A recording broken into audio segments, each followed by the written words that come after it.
এটি সম্প্রতি কুষ্টিয়া ইসলামী বিশ্ববিদ্যালয়ের বটমূলের দৃশ্য, যেখানে শিক্ষার্থীরা বসে আপন মনে চিঠি লেখায় ব্যস্ত। কেউ বাবা মাকে, কেউ আবার প্রিয়জনকে উদ্দেশ্য করে লিখছেন।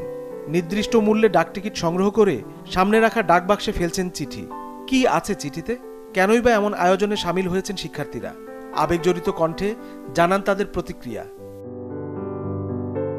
চিঠি তো আমাদের ঐতিহ্য না, তো আমরা দেখে আসছি যে সেই বিভিন্ন উপন্যাসে যদি দেখে থাকি যে সেই তখন থেকেই চিঠি লেখার একটা প্রচলন আছে। তো চিঠি আমার ব্যক্তিগতভাবে অনেক পছন্দের একটা জিনিস।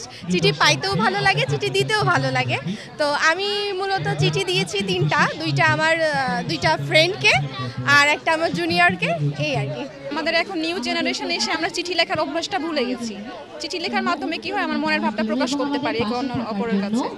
তো আমাদের যখন আগেকার যুগে যখন কি হতো যে চিঠির মাধ্যমে আমরা একে অপরকে মনের ভাবটা প্রকাশ করতে পারতাম, সে আগের ওই সময়টা আবার ফিরে আসছে এই চিঠির মাধ্যমে। এই কুহেলিকা উৎসবে এই চিঠির এই বাক্সটার কারণে আমরা একে অপরকে সবকিছু বলতে পারছি বা মনের ভাবটা প্রকাশ করতে পারছি।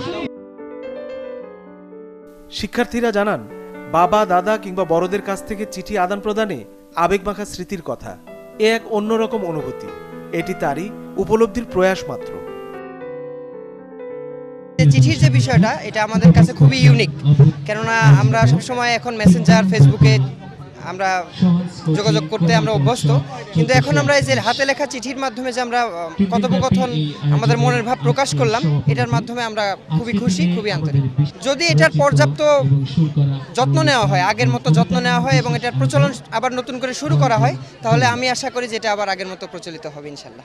আমাদের বাপদাদের কাছে গল্প শুনতাম যে আগের দিনে নাকি চিঠি দিত, 2-3 দিন 4 দিন পরে চিঠিটা যেত, আবার তার রিপ্লাই নেওয়ার জন্য অনেকক্ষণ ওয়েট করতো যে আমি চিঠি পাঠালাম, আমার চিঠির উত্তর আসে কিনা। তো ওই পুরাতন যে যুগের একটা গল্প আমরা শুনে এসেছি, সেটাকে আবার নতুন করে নিয়ে এসেছে আমাদের অভয়ারণ্য।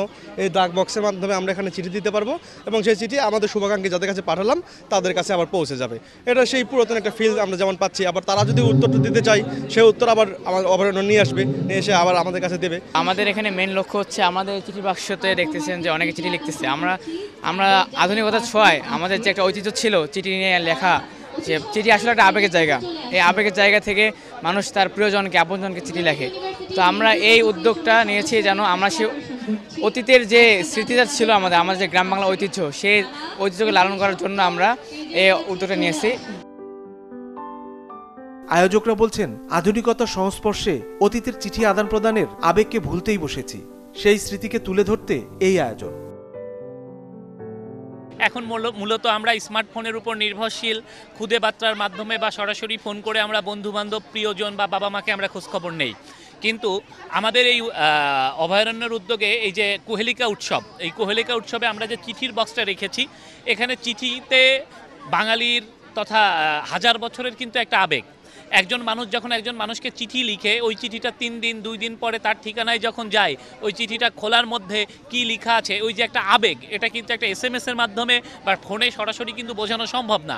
সেই আবেগটা, পুরাতন যে আবেগগুলো, অনুভূতিগুলো, এটার আমরা একটা বহিঃপ্রকাশ ঘটানোর একটা সিস্টেম করার জন্যই মূলত আমরা চিঠি বক্সটা রেখেছি।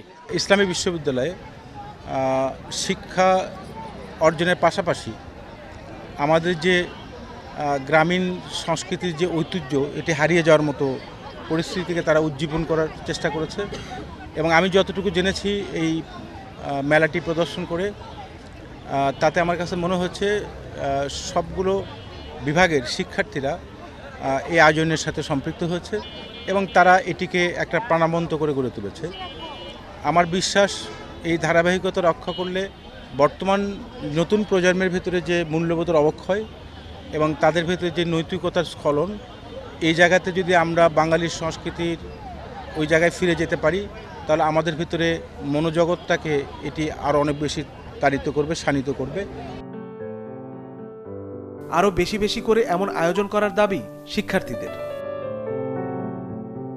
Desk report, channel 24।